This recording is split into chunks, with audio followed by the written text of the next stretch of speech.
You know, so I know there's like some beef between Australia and New Zealand. I know Yeah, that's like it's a bit of a secret, but like it's all manufactured. We actually love each other. Yeah, yeah. I was but gonna say when you're in that side of the world, you're so isolated. You gotta get along with who you're I close to. I think it's part of the culture as well. It's like that, that friendly hate.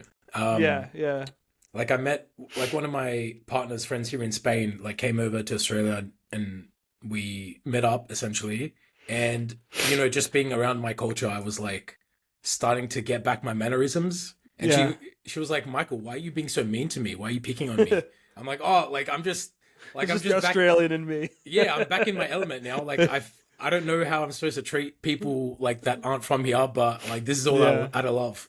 Yeah, it's so funny. Like I'm always amazed at how different. Like let's say, people from the U.S. versus from the U.K. versus South Africa versus Australia. Like they're all like English speakers, and there are definitely a lot of similarities in the culture, but they're also so different. And like it makes sense. You're on opposite ends of the world. It's like it's bound to happen, but.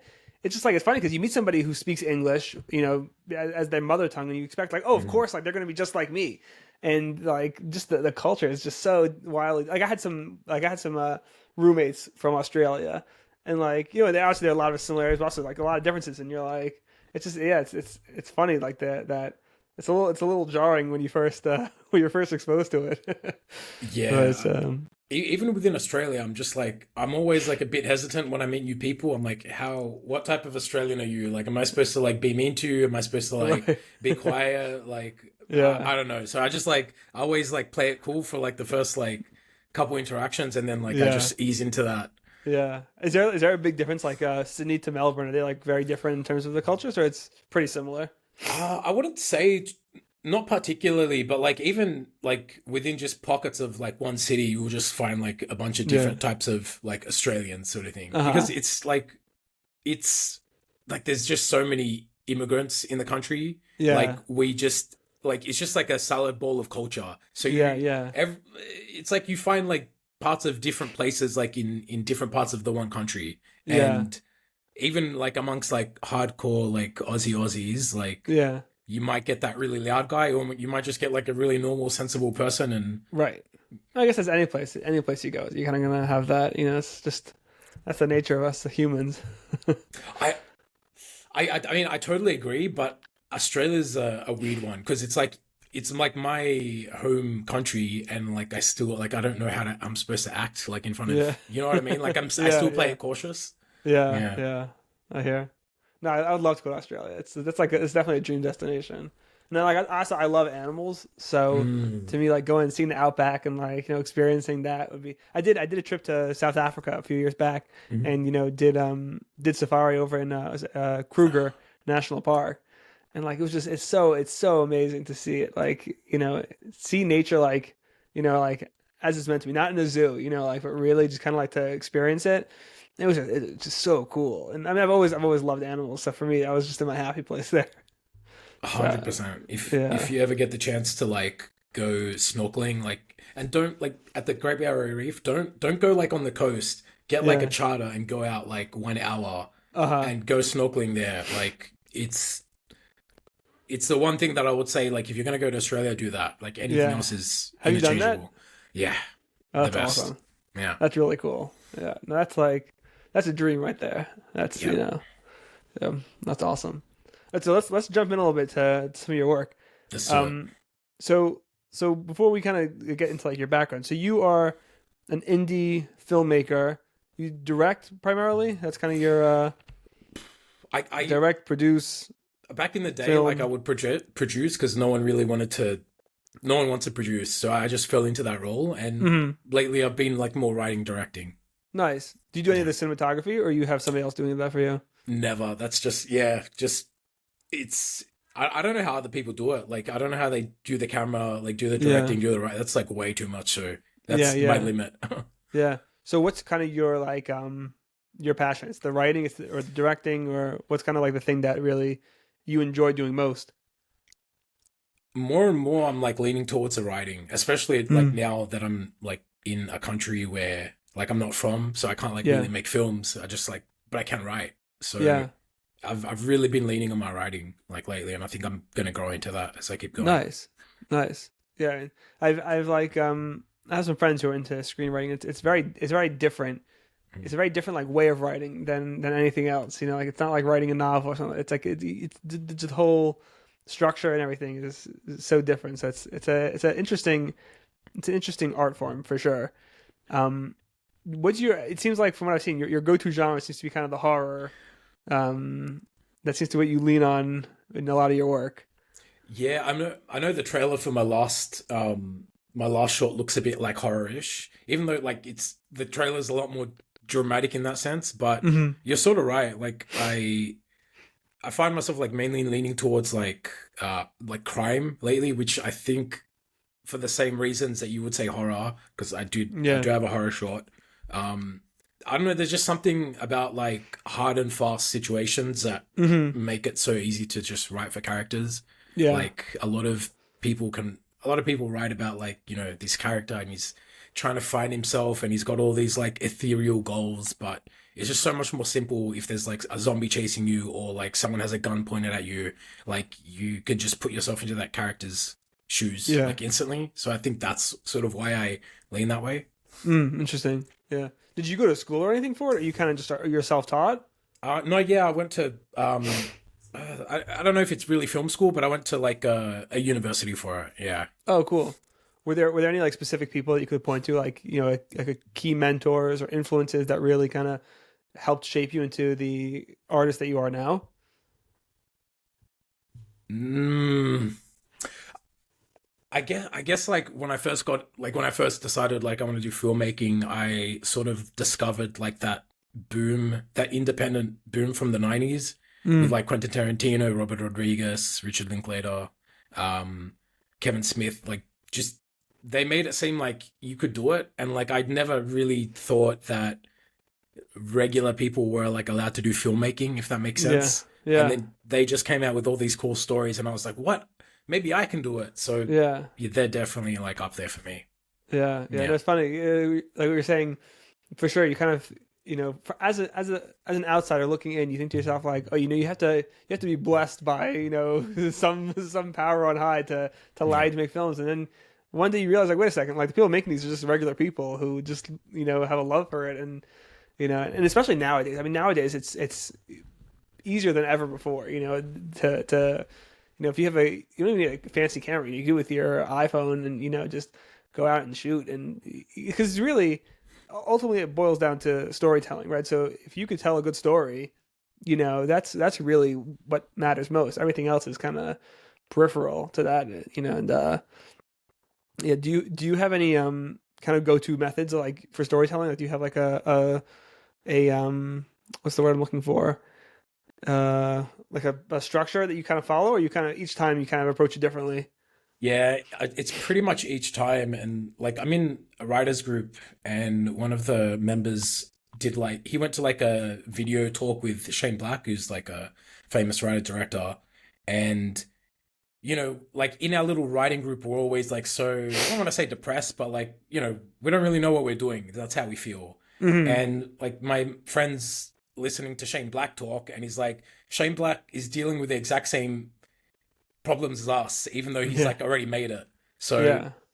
I think every writer sort of starts from scratch with like every new project. Yeah. Yeah. Yeah. Do you feel like there are specific stories you want to tell, or is it kind of winging it? I'm kind of building off the last question, but are there specific things that you want to give over when you're telling a story, or is it kind of a little bit more fast and loose for you?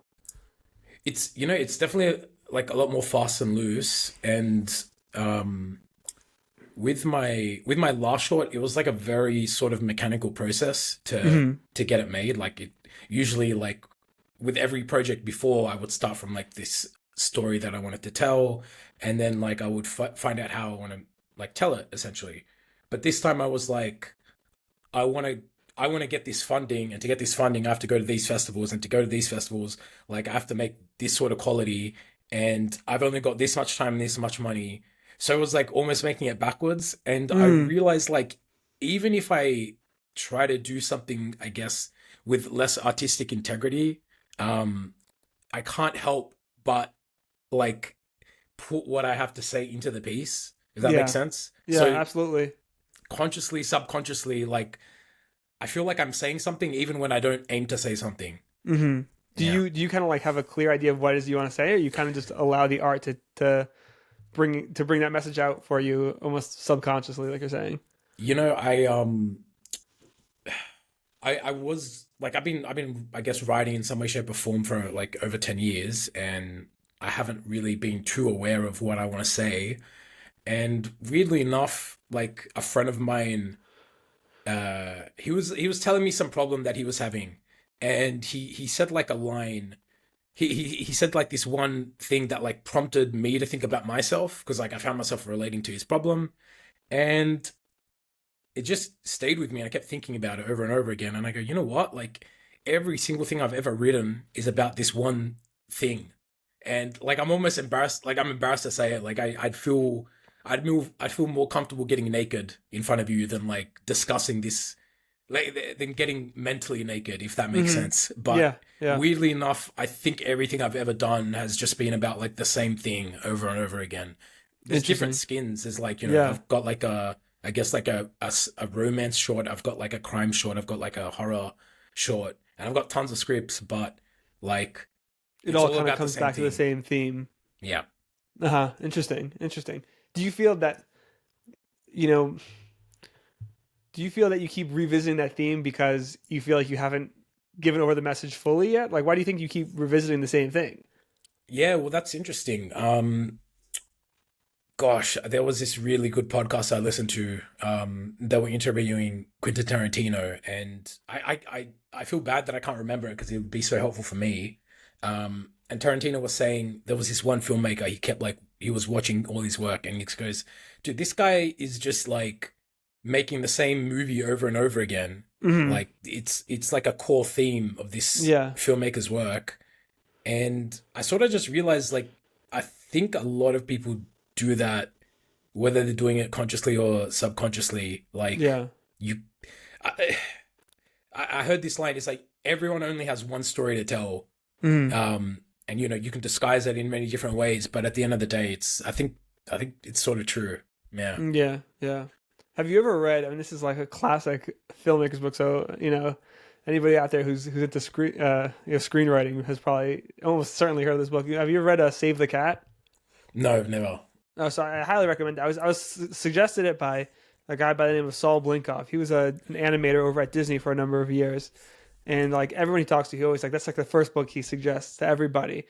And it's a great book. I listened to it on an audiobook, Mm. and it kind of talks about kind of the core principles of good storytelling, and kind of specifically for screenwriting.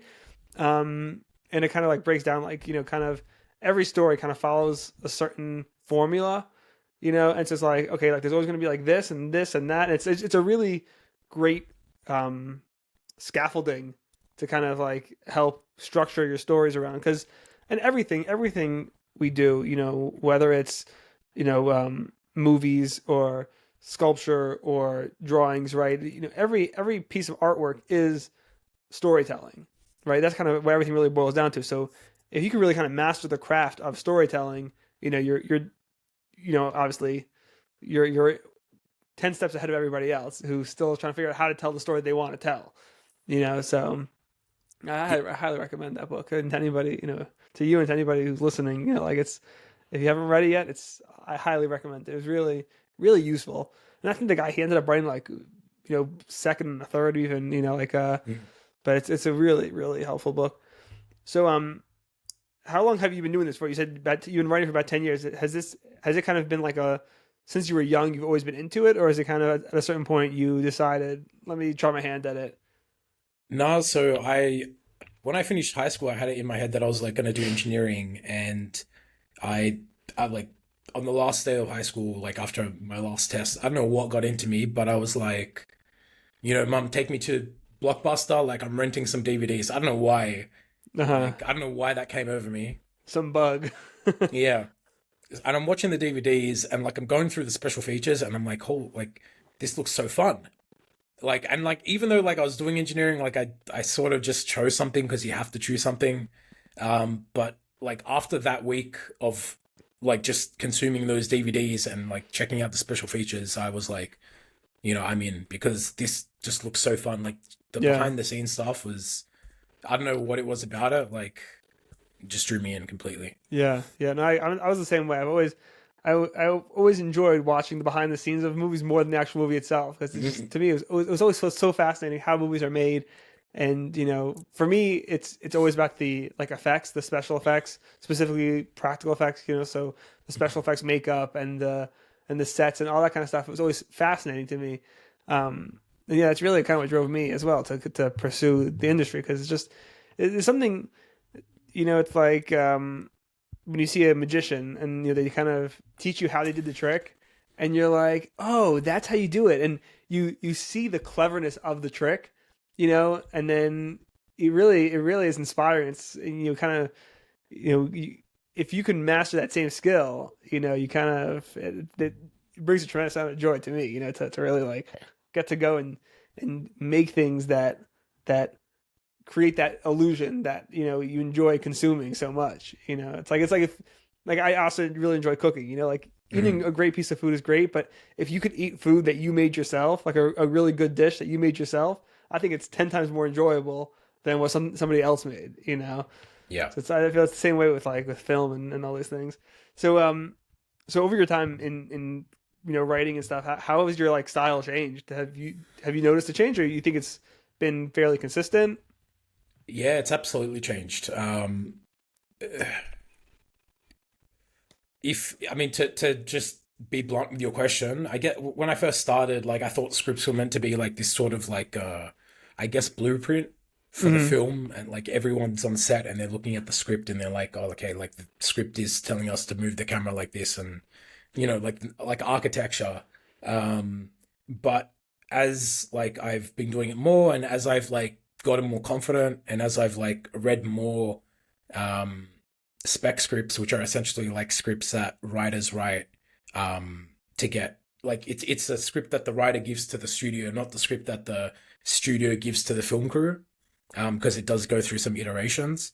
I've just it's turned into like from like this blueprint, like this soulless blueprint, to almost like a work of like a prose work that you might find in like a novel, I guess. Hmm. Um, and I don't know if it was always like that, but like the craft, like the medium itself has evolved.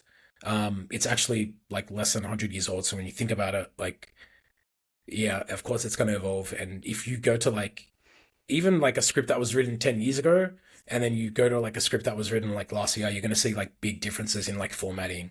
Hmm. Yeah. Interesting. Interesting. So for you personally, like, what are some of the changes that you've noticed in your work? Well, like literally, like I would be like very mechanical. Like back in the day, I would be like, this, Michael talks to Mo, says this, blah blah blah blah blah, and Yeah. Mo doesn't respond. Michael talks again. Well, like that's like giving someone the instructions for how to like build a Lego piece. But like now I would write something like, Michael says blah blah blah, and Mo thinks about. Then the action line for Mo would be like Mo remembers the time where he went through something similar, and it's like you can't really film that. Like you can't Right. film that, but like you know, Better Call Saul is like a really good show where like as you're watching it, 100% sure that like when they were writing, they were like getting in the character's head, even though Interesting. you can't film inside a character's head. Right. Right. Yeah. That's what I think one of the challenges. Like, I personally really enjoy reading, and Mm, that's always kind of obviously it's a I'm not the first one to say this. This is a topic that's been talked about ad nauseum, but like the whole book to film adaptation and all the problems with it. And I think one of the biggest hurdles with converting a book to a film is a book you have the ability to get inside the character's head and really but in a film it's obviously much more difficult, right? Because it's just the medium is so different. yeah. So but yeah, it's tricky to because so much of our experience, right? So much of how you and I view the world, right? There's the action that's happening out there. There's also how we translate it, how we perceive it, how we, you know, what goes on in our head. That it's not just visual, and so it's very hard to capture that in a film, for sure. So do you have any like ways that you try to go about capturing that for you, like in your work? Yeah, the best thing to do is to like essentially, don't try to capture like a whole dialogue. Like the thing with books is like, like we live in our heads, and in the book, when you're reading a book, you'll be like, okay, like you spend like a chapter inside a character's head. Right. But with a film, you sort of want to be like, you just want to give essentially a prompt to the actor, essentially. So like a feeling, just something that creates a feeling. You don't want to like spell it out for them. You just want to like give them the direction, and then they'll walk down the path. Yeah. Because that little thing where it's like, Mo sits and contemplates about like the time that meant something to him. Right. That's just like a little look. That could be 1 second. Right. But right. a book has chapters upon chapters, and yeah. Right. Right. Absolutely. Yeah. Yeah. So I'm curious because you had mentioned I saw your trailer and you're working on this film that you worked to raise funding and to build this project. Can you talk about that film a little bit? Yeah, I mean, where should we start? Because I'm gonna just like start going off. Let's start from the beginning. Let's hear. First, let's hear kind of how this project came to be. Let's start from there. The conception. Okay. So yeah, this conception was really funny. Like I told you, like it was a very mechanical sort of conception. But basically, like I was living in Spain at the time, and I knew I was gonna go back to Sydney, and I wanted to shoot 3 projects in Sydney, and like I landed in Sydney. I had like 2 scripts ready to go, and like I only had 6 months, and time was moving by, and I just realized like every single project that I had was way too complicated to shoot. Like even there was one project that had like 3 different locations, even that like way too complicated to shoot, because that's essentially like saying like we have a minimum of 3 days, like we have to pay everyone like 3 days wage, and like if something goes wrong, like there's just too much that can go wrong, and like as soon as something goes wrong, now you owe a lot more money. Right. So I started going, okay, I'm not going to shoot 3 films, I'm going to shoot 2. No, I'll shoot 1. And then I was like, well, even the last one's too complicated. So I literally just like sat down and wrote the simplest thing I could think of, which is just like 1 location, 2 characters. And I, that whole time I was in Spain, I was just focused on writing. So honestly, like it's very easy. Like it just came out of me. But yeah, it sort of came from this need to like just get something done, and I guess have it be as low risk as possible. So like having it be like a single location, having it be like located in this completely isolated place. Like I used all the problems that I would encounter in production to like influence the story, and then from there it was actually super simple. Yeah. I just had this conversation yesterday with this guy, this photographer, and he was talking about how, because he works in a very corporate setting, but he's a photographer and an artist, and so he's talking about how in some ways kind of having a very rigid structure that you have to work within, kind of working within a box, it obviously has its challenges that you have to overcome, but it also kind of allows you to find where you could push the boundaries while still staying within that, within that box, without kind of, without pushing things too far that you kind of break things, where they're unrepairable, but to still kind of be able to find your creative voice despite the limitations. Yes. Weirdly enough, you asked me about Save the Cat before. I've read a book called Kill the Dog quite recently, so it's like the exact opposite. And that writer was essentially taught. He said something so simple, but it just blew my mind. Still, it's like one of those things that but you need to hear. And he said like screenwriters are the only people in like the filmmaking like realm that create something from nothing. Like everyone else has something else to go on, and the screenwriter just has a blank page and they have to like fill it up. But if you start giving yourself limitations, if you start introducing like other facets, like maybe music, for example, like now you're not, because creating something from nothing is so hard. Actually, it's impossible. Right.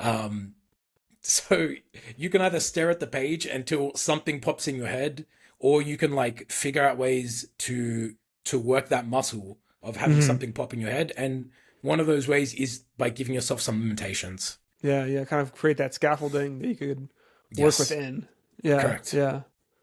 So, okay. So once you kind of have these limitations are set up, you're kind of working on a tight budget. So you try to simplify as much as possible. So what comes next? How did it kind of develop from there? From there, I got like a core team. I've got a core team of people. The same So people you work with like on every project, basically. pretty much, yeah. How big is that team? I'd say 4 people. Yeah, Nice, yeah.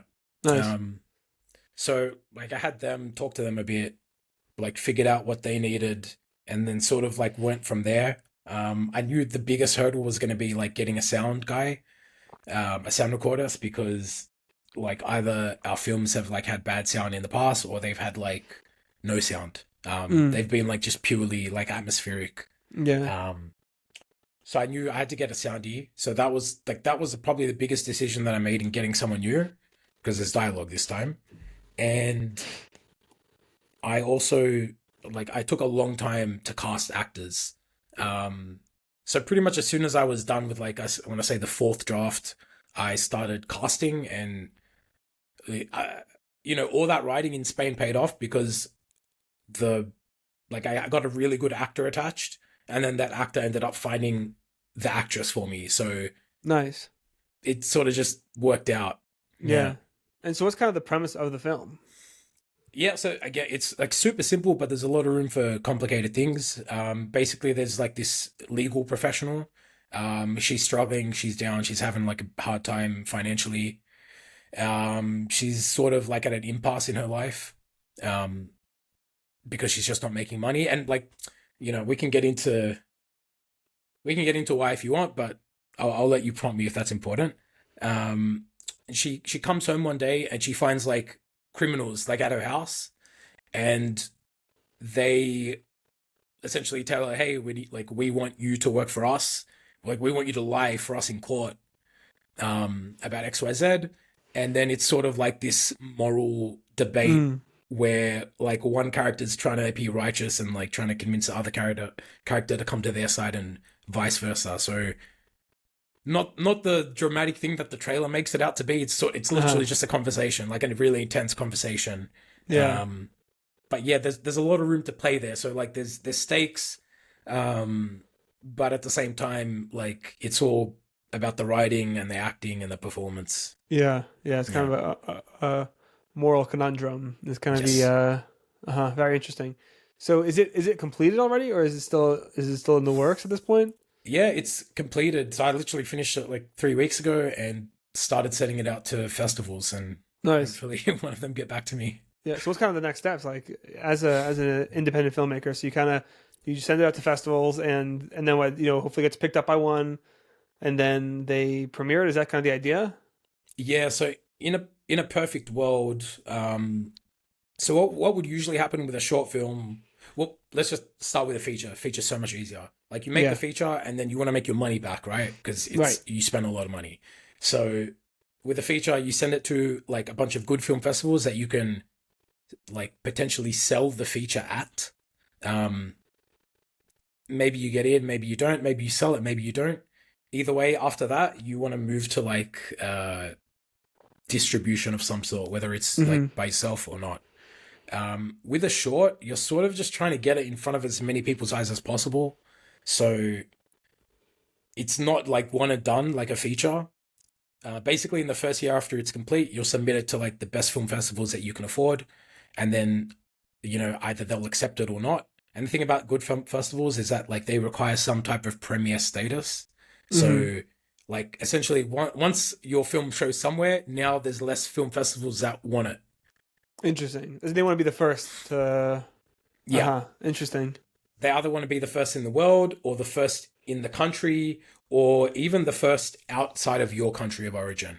Hmm. Um, Interesting. so basically, that first year, you want to send it to the best film festivals because they're the most strictest with that stuff. How do you find the film festivals that you're looking for? Like, what's kind of the process for that? So what I did, again, like this is such a mechanical process for me this time. It's the The first thing, engineer in you. yeah, exactly. So I started from the end, which is like I want funding for a feature film. So like I contacted my government body and I was like, hey, what's the best way for me to get funding? And then they were like, look at this funding grant that we have.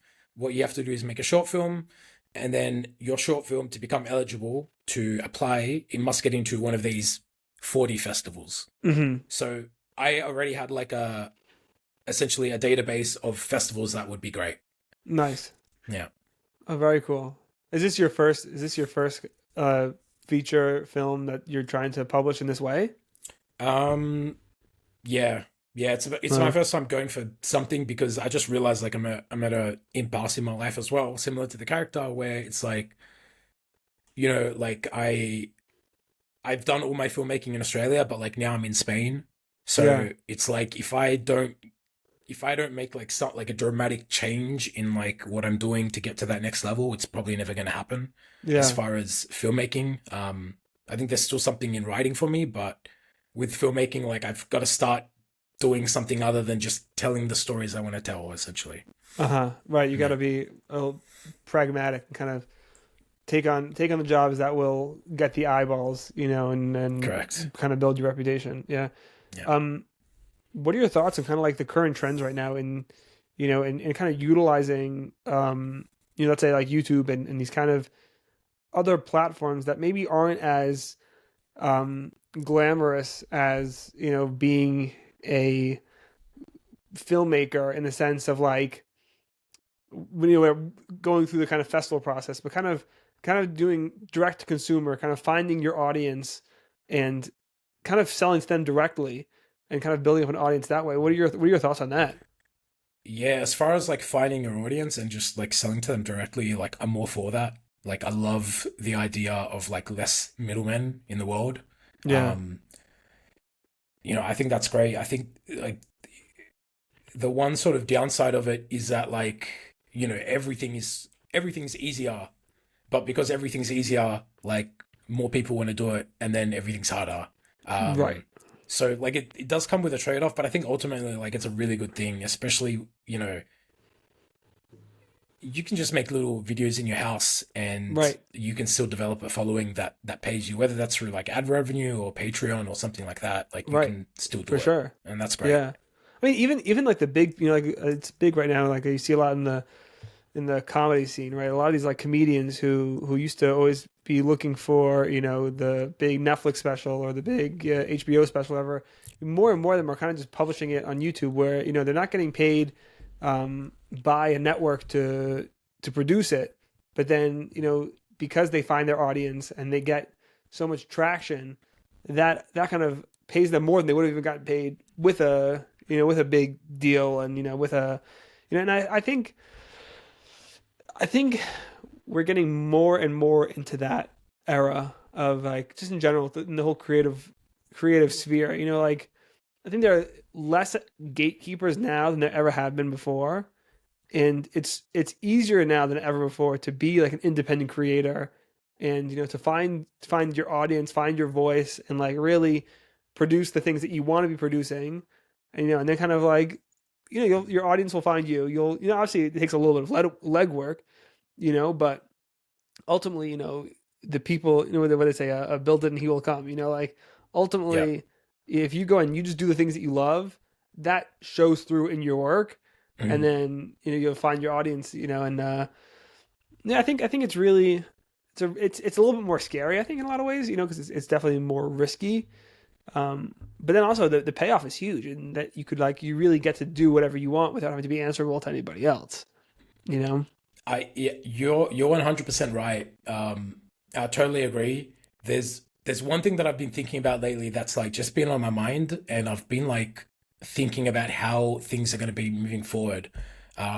Because like I'm 33, so I remember the internet back at the start, Yeah. where it was just like this wild west of like, kooky fun stuff, and like if you put something on the internet, it was because like you were genuinely passionate about it. Right. Um, and I think these days, as it's gone, like the potential to make money has sort of like influenced what people put their energy into and how they put their energy into it. I think even though like I totally agree with everything you said, and I think it's great that people can like, for example, just do a podcast. Like what you said about comedians is perfect. So many more comedians can find an audience and can make a living, and they're in charge of their own like finances sort of thing. Like they don't Yeah. have to go through middlemen. They can just do it themselves. And I think that's brilliant. But there's also this other part where it's like, the comedians that are doing the 1 hour specials still, like I tend to gravitate more to their stuff than the comedians that just like pump out like a new video every week.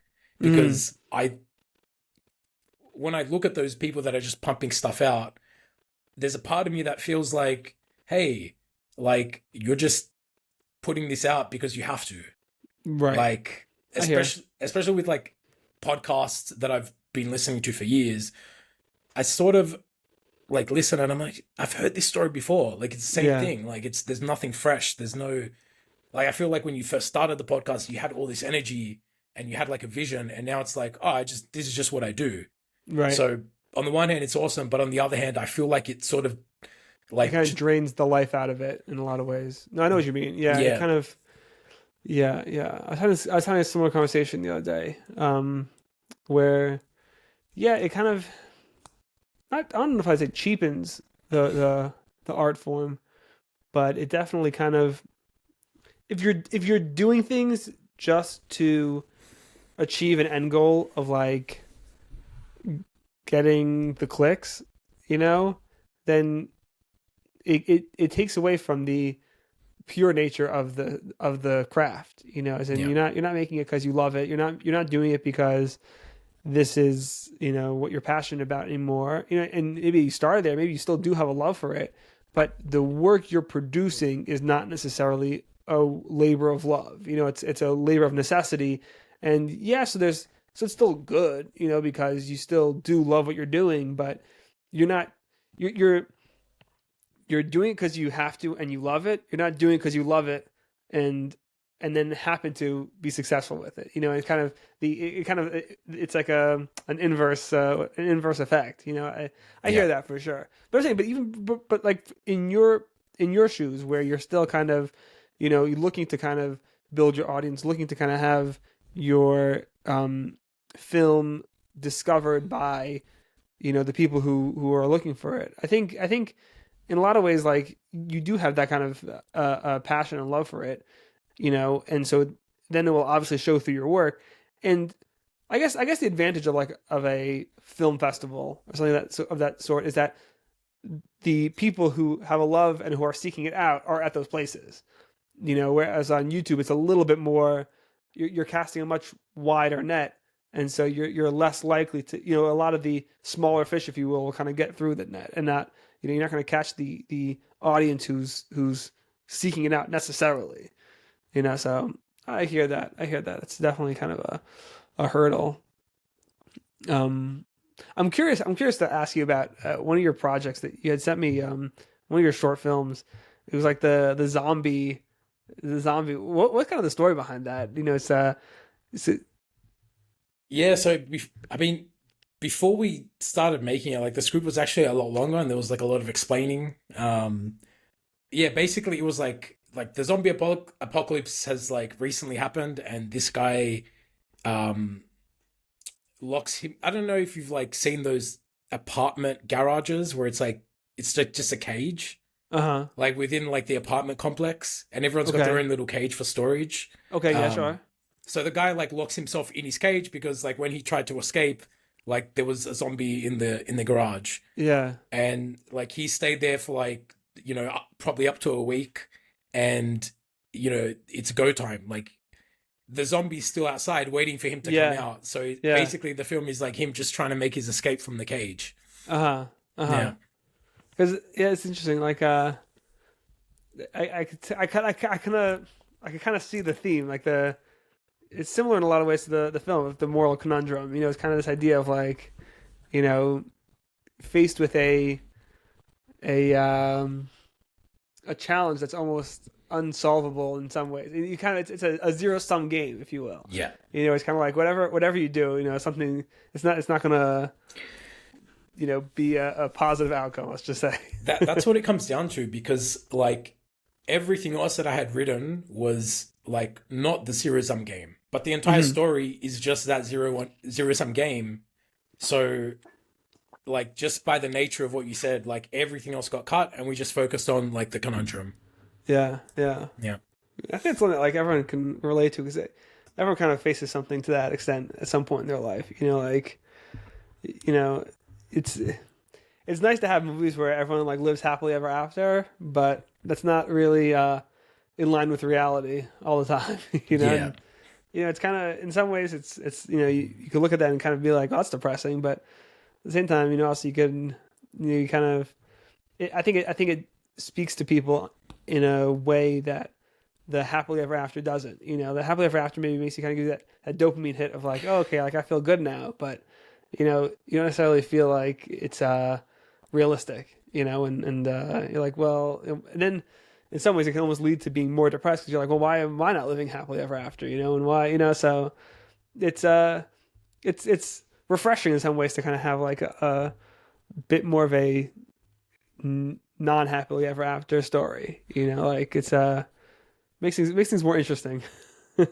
Yeah, and like I don't mind spoiling it because it's just a fun short film, but like it's funny how the more you write, like the more the story takes you, and you feel like you're doing less conscious work, and you're just like letting the universe like work through you. Yeah, So like the concept of like this guy is stuck in like his cage, um, going on the journey outside of the cage, like trying to get out, unsuccessful, comes back in the cage, like turns into a zombie in the cage. Now he's trapped in the cage forever, like as a zombie. Like it's just the more you write, the more you work the muscle, the more like the story makes those decisions for you. So again, like mm, I wasn't really consciously like trying to think of something, but by the end of it, I yeah, was like, well, there's no other choice. Like right. this Like is this is how it what makes has to be. sense. Yeah, yeah. Yeah, yeah, I hear that. So I'm curious to hear like what for you would be a successful career. How do you define success in your life and in your career? I mean, I think with a career, and I think with like film as well. It's really funny because I heard this like question, which I'd been too far along. So by the time I heard this question, I was like, this question sucks. But the question was like in one of my writing groups, like, what would your acceptance speech be like at the Oscars? Like, and I was far along the path already to just be like, I literally don't care already. Like I I couldn't care less. Like just, being paid to do this and like getting the chance to do it again because it's like financially viable. Like that's all I want. Like all I want is the privilege to just keep doing this because it Yeah, is a privilege. Um yeah, and to just get paid for your work means that you can do it more. Because I've never gotten paid. I haven't gotten paid a cent for any of my films or any of my filmmaking. Like when I've worked on other people's projects, and like the thing with me is I just want to keep doing it. But yeah, when I don't get paid, that means like I got to go take another job, save up yeah. some money, then do some more films, and like I play this like weird game where it's like, but all I want to do is films. So Right. really, for me, like a successful career is just like a career that can sustain itself. Like Yeah, it's pretty simple. Yeah. yeah. What kind of keeps you going? I'm sure it's not always so easy. I'm sure you kind of hit roadblocks and you think to yourself like, why am I doing this? Like how do you kind of get over those I don't know if you call them creative blocks, but there's kind of those moments of you know not despair, but the moments where it's like where you finish a project Mhm. and now you have to kind of start all over from the beginning. How do you kind of get yourself going and get yourself moving and to start a new project? Yeah, I'm definitely the wrong person to ask this question to. Um, Funnily enough, like when I went back to Sydney to make this film, I reached out to every single person I'd ever worked on set with before, like every single one. And none of them were doing filmmaking anymore. Like they had all moved on to other completely different careers, like nursing, like Yeah, paralegal, just like the weirdest stuff. yeah, And for me, like I got into filmmaking because like I didn't have a choice. So, this question that you're asking me, it's a really great question, but it just doesn't apply to me because I don't have a choice. Like yeah, this is the thing that I do to like make my life worth living, I guess. I don't know. yeah, Like yeah, if I had a choice, I wouldn't do it because it's really stupid. to do it. Right. So just like all those other people that I reached out to and like they completely changed careers, like I don't get that at all. Like if I had another choice, I would have never gone to, like I would have never wasted my time starting on this path because it's just a ridiculous path. So, nothing really keeps me going. This is just what I do. Yeah. And Yeah. like I don't need to make money from it to do it. Especially like I'll write. Like I'll happily, like if this is the last film I ever make, I'll be happy. Because at least I tried. Right.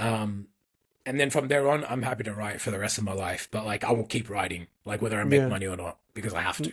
Right. You're doing it simply. It's something that calls to you, and you Yeah. kind of do it for the love of the craft, if for no other reason. No, 100%. and I think that's where the best work comes from. People who do it do it purely out of love for the craft, because we were saying before, if you're not doing it for that reason, if you're doing it for the financial incentives, Mhm. yeah, you could do a good job, but it's not pure at that point. And then you're not necessarily telling the stories that you want to be telling. You're maybe telling somebody else's story, and so it's definitely you're definitely doing the right thing, by doing it for the love of the craft, and because like this is your calling, like this is what I'm meant to do, and there's no other option for me. Like that's it's great. That's really I important to love the and craft like is the exact right word. yeah. Is the exact right phrase, because if someone came to me and they were like, "Hey, Michael, like I'm gonna pay you $1 million.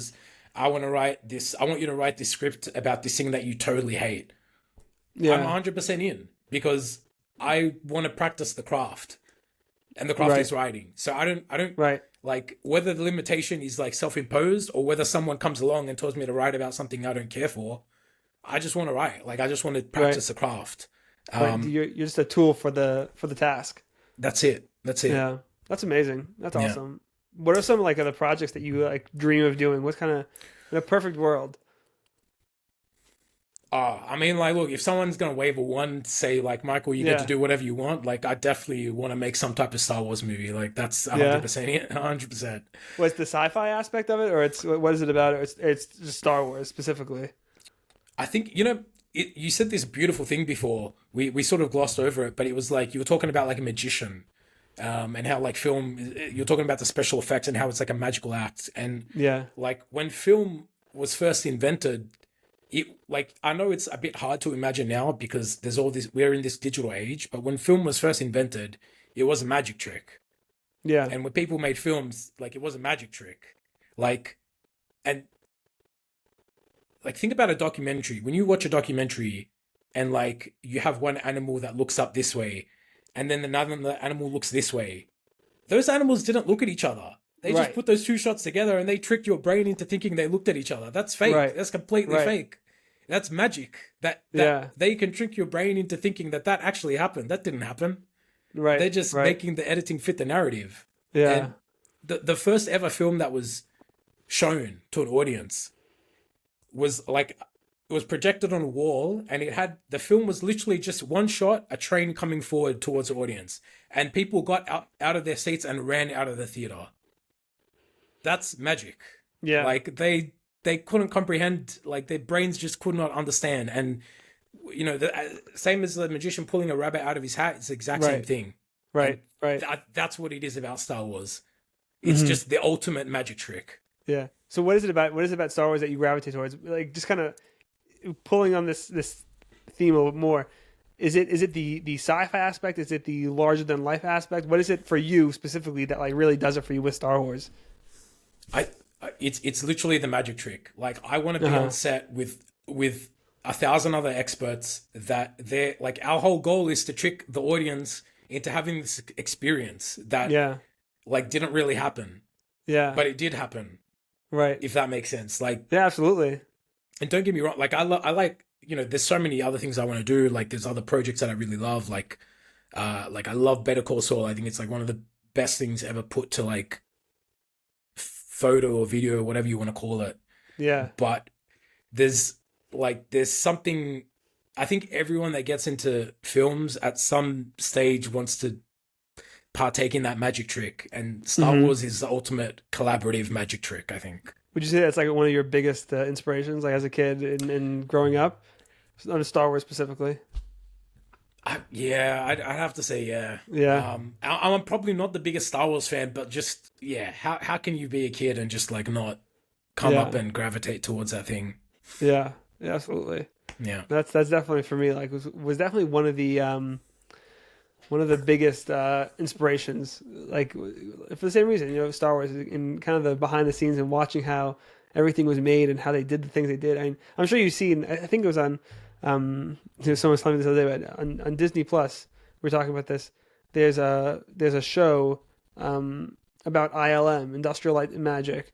It was all about like, and it was about the focus was really about how revolutionary it was at the time, and how they kind of were like crafting new techniques and new methods that were never seen before to get the effects they did, and like, but that's really like you're saying, like that is what makes something magical is when you can do something that's never been seen before and kind of trick the brain and create that illusion of whatever it is and make it believable or believable enough that it tricks that you kind of have the suspension of disbelief. yeah, And you could really immerse people into whatever world and story and whatever it is that you're trying to tell. If you could bring people into that world, I mean, that's the ultimate goal. I think that's kind of what we do this for at the end of the day. 100%. Yeah, We yeah, want the audience to we want them to fall for the magic trick, but we also want them to be complicit in it. yeah. Right, Yeah, exactly. It's a dance. It requires both sides to kind of have this unspoken agreement of correct. you're just gonna believe that a long time ago in a galaxy far, far away this actually did happen. Yeah, And but it, it always I don't know, both amazed and bothered me when I would like talk to people and like I've had this experience a few times and like people who don't really have an imagination, and for me it's so difficult to grasp that, because I've always been that kid with a very wild imagination and my head in the clouds and all that, and like if you don't have an imagination and you don't allow yourself to kind of occupy these fake worlds, for a time, it feels like you're really kind of lacking something that is unique to being human. Like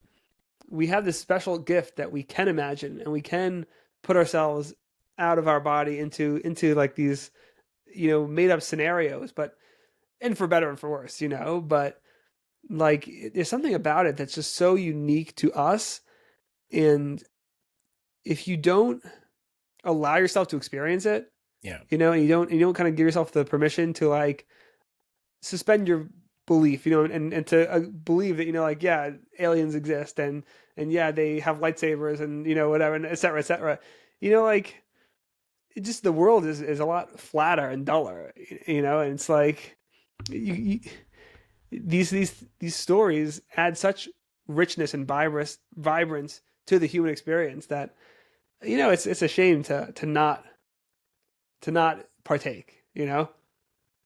I completely agree, and I might be sort of jumping over your point here, but um, the it's so weird. There's been this like big rise of like self-help books, and like I think we're all like trying to like be the best versions of ourselves, and we're trying to like be the optimal us. But if you think about it, like you know, storytelling has always been like a self-help thing. It's just like instead of me telling you, hey, this is what you have to do, it's sort of like telling you, hey, this is what I did, and like Right. this worked out and this didn't work out. Like I Right. think Do you're with that smart what you enough. will. Yeah, exactly, Yeah. exactly. Yeah. Yeah. No, absolutely. I think it's like a Jordan Peterson thing. He talks about like with storytelling how storytelling is always it's historically stories have always been for children, right? And the reason is because as adults, we want to give over to the next generation certain values, certain morals, certain lessons. And if you sit down a kid and you start telling them this is good, this is bad, you should do this, you shouldn't do that, a lot of things are going to go over their head. But if you put it into this realm that is already you're suspending your belief. Already you're kind of you're putting yourself outside of your own, you know, confines of, of the structure you live within.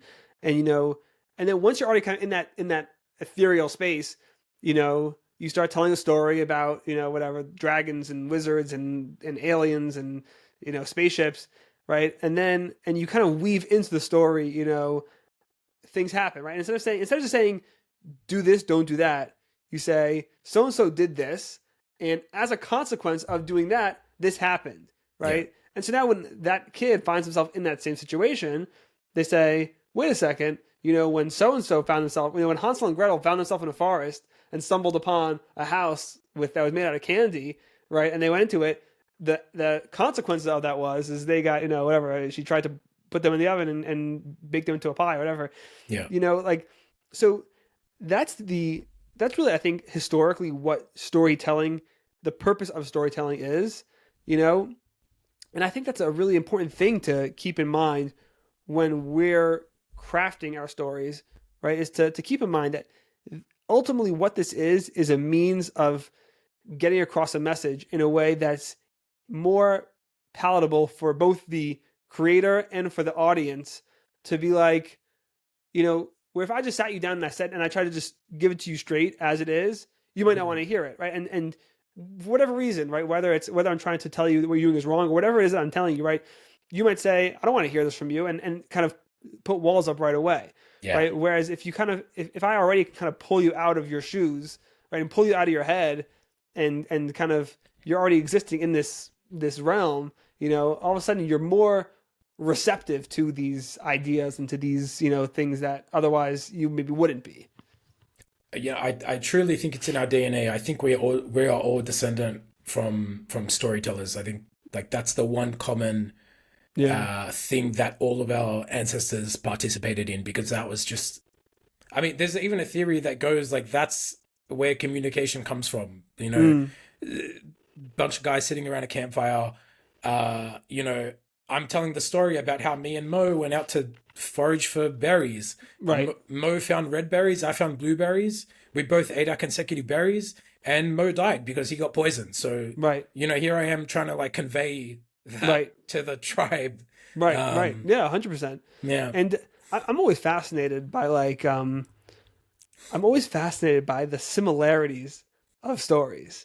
You have cultures from different regions of the world, and historically never had any kind of crossover, and there's certain like underlying themes, and sometimes it's more obvious, sometimes it's less obvious. But like if you look at like different mythologies, let's say, right? You look at like Greek mythology, and you look at Norse mythology and Egyptian mythology.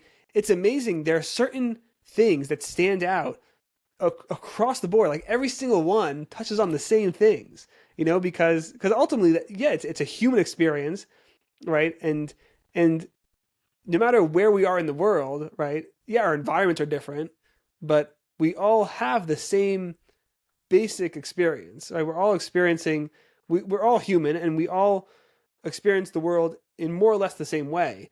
Yeah. And so so maybe for the Norse, they're talking about whatever, Valhalla, right? Because their culture is all about war, and so the way to get into heaven is by if you die on the battlefield, right? Okay, but then another region of the world, right, where maybe they prioritize something else, but they'll have a similar kind of structure and similar again underlying theme that carries out. And sometimes it's obvious, sometimes it's less obvious, but it's so fascinating to me when you can kind of find those common threads that run through all of them, and it's just like what's going on here? There's something's happening. I mean, that's why I say it's in our DNA. There's this book called, I think, the Hero with a Thousand Faces, and it basically just goes over like how story is in our DNA. And the one piece from that book that really just slapped me in the face was like a comparison of one story that was in two different cultures.